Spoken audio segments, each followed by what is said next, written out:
New York और new Jersey से आए हुए आज मैं निवेदन कर रहा हूं अनिल मोंगा जी से और करमजीत सिंह ढालवाल जी से, ये उप मुख्यमंत्री जी का जो है इधर देखिए,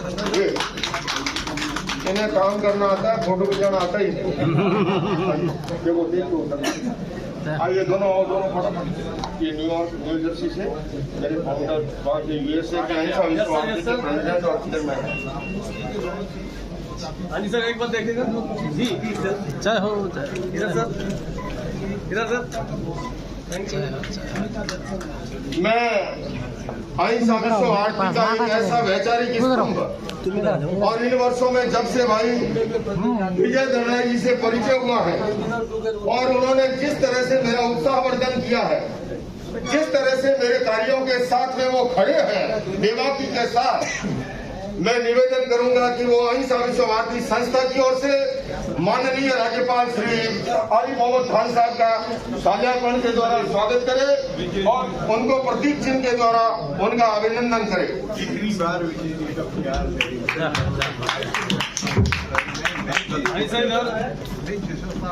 हाँ जी इधर सर। Thank you.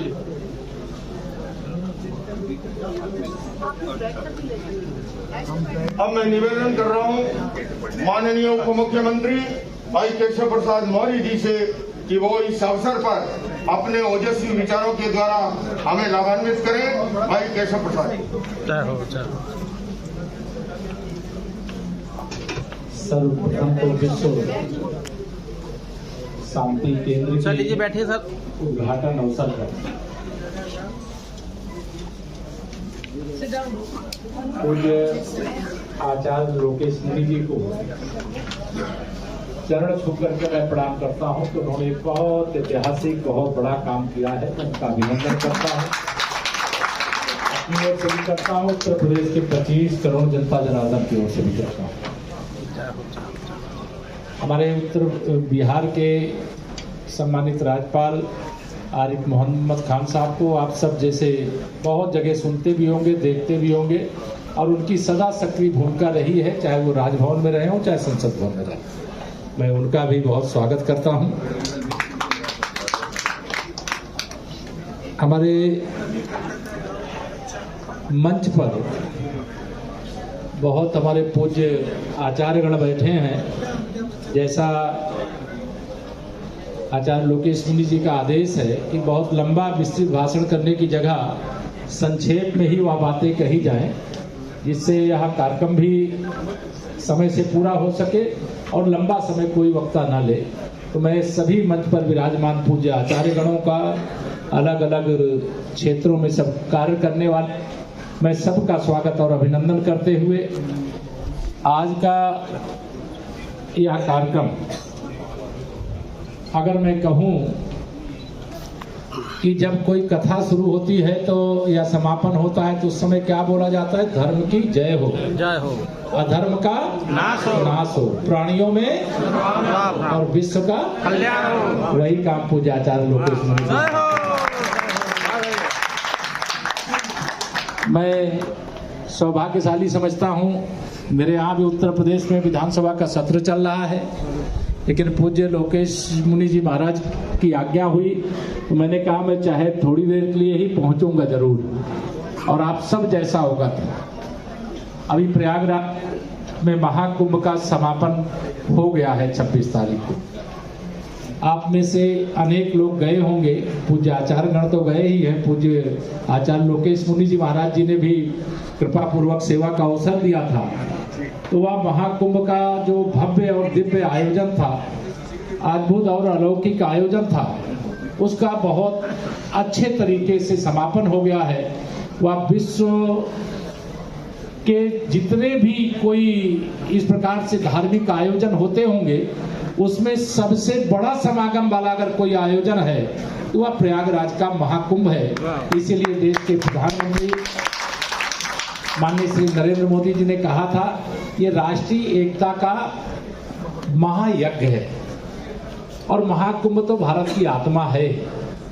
सही मायने में गंगा यमुना सरस्वती का ही संगम नहीं, जब वहाँ अविरल और निर्मल धारा में लोग डुबकी लगा रहे थे, तो कौन अमीर है कौन गरीब है, कौन अगड़ी जाति का है कौन पिछड़ी जाति का है, कौन अनुसूचित जाति का कौन आदिवासी है, कोई फर्क नहीं दिखाई देता था। उसी प्रकार से पूज्य आचार्य लोकेश मुनि जी की देश के अंदर अनेक मंचों पर अनेक बार, आपने भी उद्बोधन सुना है, मैंने भी सुना, और देश ही नहीं दुनिया के अनेक मंचों पर, और पूरी निडरता से पूरे आत्मविश्वास के साथ अपनी बात रखने का, अगर वो अमेरिका में भी है तो वहां पर भी, कनाडा में है तो वहां भी, कहीं पर भी दुनिया के किसी देश में रहे हो, मैं देखता हूं कि वह अपना जो पक्ष है उसको बहुत प्रभावी ढंग से रखते हैं। मैं इसके लिए पूज्य आचार्य जी आपका अभिनंदन करता हूं, आपको प्रणाम करता हूं। आज पूरी दुनिया के अंदर अलग अलग क्षेत्र में अलग अलग विषयों को लेकर के तनाव चल रहा है। कहीं पर आप जानते हैं युद्ध चल रहा है, जिसकी पूज्य महाराज जी वगैरह चर्चा कर चुके हैं, तो कहीं पर पर्यावरणीय संकट से देश और दुनिया जूझ रही है। अब उससे आगे निकल जाओ तो किस प्रकार का प्रदूषण का संकट इस समय है, वह भी आपसे छिपा नहीं। समय समय पर आप देखते हैं, अभी कोरोना काल भूले नहीं होंगे, ऐसी महामारियां भी आ जाती हैं, लेकिन इन सब का समाधान कैसे होगा? यह विश्व शांति केंद्र पूज्य महाराज जी ने जो नाम चयनित किया है, वास्तव में मुझे विश्वास है कि जिस नाम को इस केंद्र के लिए रखा गया है कि विश्व शांति केंद्र, उसमें यह सफल होगा और अपनी भूमिका का निर्वहन, मैं ये कहूँ छोटे मुंह बड़ी बात हो जाएगी, जैसे संयुक्त राष्ट्र पूरे दुनिया के देशों का संगठन चलाता है, वैसे शांति के लिए सबसे बड़ा केंद्र इस रूप में यह विश्व शांति केंद्र पूज्य आचार्य लोकेश मुनि जी के नेतृत्व में चलेगा। और मैं इतना ही कह सकता हूँ, हम ही नहीं, जहां मैं हरियाणा में खड़ा हूं, यहां पर भी संयोग से हम लोग सरकार में हैं, भारतीय जनता पार्टी की सरकार है, देश में माननीय नरेंद्र मोदी जी के नेतृत्व में, उत्तर प्रदेश में भी हैं, हम लोग भी इसी के पक्ष में।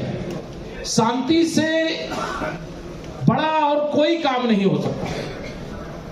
शांति के लिए जितना अच्छा से अच्छा आप कर सकते हो वो करिए, और विश्व की शांति, केवल भारत की शांति के लिए पूज्य महाराज जी ने प्रयास नहीं किया, विश्व की शांति के लिए प्रयास किया है। और आज इस मंच पर चाहे वह पूज्य जैन संत के रूप में आचार्य लोकेश मुनि जी हैं, बौद्ध संत के रूप में भी हमारे जो सनातन संस्कृति को आगे बढ़ाने वाले, इस्लामिक संस्कृति को आगे बढ़ाने वाले, सिख परंपरा से आने वाले सभी लोग यहाँ पर विराजमान, मैं सबका अभिनंदन करता हूँ। हम तो चाहते हैं, देखिए उसको राजनीतिक रूप से मत लेना, लेकिन हम तो यह चाहते हैं, हम राजनीति के क्षेत्र में, लेकिन राजनीति के क्षेत्र में हम लोगों ने क्या मंत्र पढ़ा है? सबका साथ, सबका विकास, सबका विकास, सबका विश्वास और सबका प्रयास। अगर भारत शांत रहेगा, यहाँ पर पूरी शांति रहेगी, तो विश्व की शांति का केंद्र यह निश्चित तौर से जो आज बना है, जिसका आज उद्घाटन हो रहा है, यह अपनी भूमिका अदा करेगा। और भारत की संस्कृति में ही वह दम है कि विश्व को शांति का संदेश भी दे सकता है और विश्व को शांति के पथ पर आगे लेकर के चल सकता है। और उसका शुभारंभ जैसे अक्षय वट अगणित शाखाएं, मतलब इस भाव से या शाखाएं अलग अलग स्थानों पे होंगी, क्योंकि पूज्य आचार्यगण बैठे हैं। मैं सबसे क्षमा चाहते हुए थोड़ा 2-3 मिनट ज्यादा ले लिया, माफी मांगते हुए अपनी बात को पूरी करता हूँ। बहुत बहुत धन्यवाद। बहुत ही शानदार विचार प्रस्तुत किए उप मुख्यमंत्री जी ने, और आपके मेरे बीच में एक समन्वय सेतु रहे हैं, और वे मेरे परम आत्मीय मित्र के रूप में पंकज विद्यार्थी जी, अगर वो इस सभा में यहाँ उपस्थित है, मैं चाहूंगा पंकज विद्यार्थी जी आगे आए। वो तो हमेशा शर्मीली लड़की की तरह आगे पीछे ही रहते हैं, अगर मेरी आवाज सुन रहे हैं तो पंकज विद्यार्थी जी आगे आए। मैं चाहूंगा अहिंसा विश्व भारती के कार्यकर्ता पदाधिकारी उनका शाहजहांपन के द्वारा स्वागत करें, क्योंकि यही वो ब्रिज है, यही वो समन्वय सेतु है जिन्होंने मुझे आपसे मिलाया। इसलिए जिसको कहे जिसकी मूर्त इतनी सुंदर वो कितना सुंदर हो। मैं कहूंगा भाई साहब से, विपिन जी से, कि इस समय पंकज विद्यार्थी जी का शॉल उड़ा करके स्वागत करें।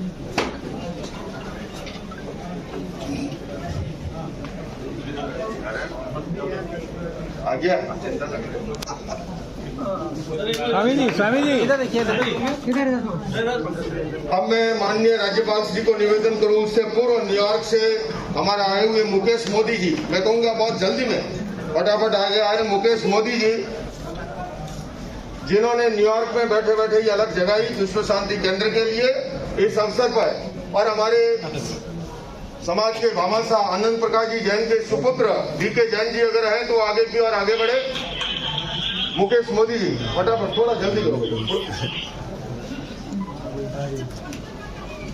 शौर्यार्पण के द्वारा इधर देखिए जी, इधर देखिए, इधर इधर इधर। इधर देखो सर। जाओ जाओ। बहुत बढ़िया। विपिन जी का स्वागत। बहुत बड़ी सेवा है जैन समाज को स्तंभ के रूप के अंदर। इस अवसर पर हमारे अहिंसा विश्व आर्ट के ट्रेजरर रामगोपाल दीक्षित जी, अगर चेकबुक पे इनके साइन न चले तो ये निर्माण भी न हो सके। वो परंपरा से जैन परंपरा से नहीं है। जो ही भूमि पूजन हुआ बहुत बड़ी आहुति लेकर के उपस्थित हुए, उनको शौर्यार्पण के द्वारा मुख्यमंत्री उप मुख्यमंत्री जी स्वागत कर रहे हैं। मेरे मुंह से मुख्यमंत्री निकल रहे हैं, बहुत जल्दी वो भी सपना साकार होगा। अभी भाई श्री ने कहा, राज्यपाल जी की बात कर रहे थे भाई श्री, तो भाई श्री बॉम्बे के कार्यक्रम को आपने याद किया। मैं भाई श्री आपको निवेदन याद दिलाना चाहता हूँ, बॉम्बे के जिस कार्यक्रम में आप पधारे थे मातुश्री बेला सभागार में, उस कार्यक्रम में भी एक राज्यपाल आए थे और वो राज्यपाल आए आपके साथ बैठे, चंद दिनों के अंदर वो राष्ट्रपति बन गए। और वो आज सुबह आए थे हमारे 14वें राष्ट्रपति रामनाथ कोविंद जी। अब आज भी एक राज्यपाल आपके साथ बैठे हुए हैं। आगे क्या होगा वो प्रभु की माया प्रभु जाने। पर मुझे इतना पता है कि आपके पास जो भी बैठता है वो ऊर्जा का संचार हो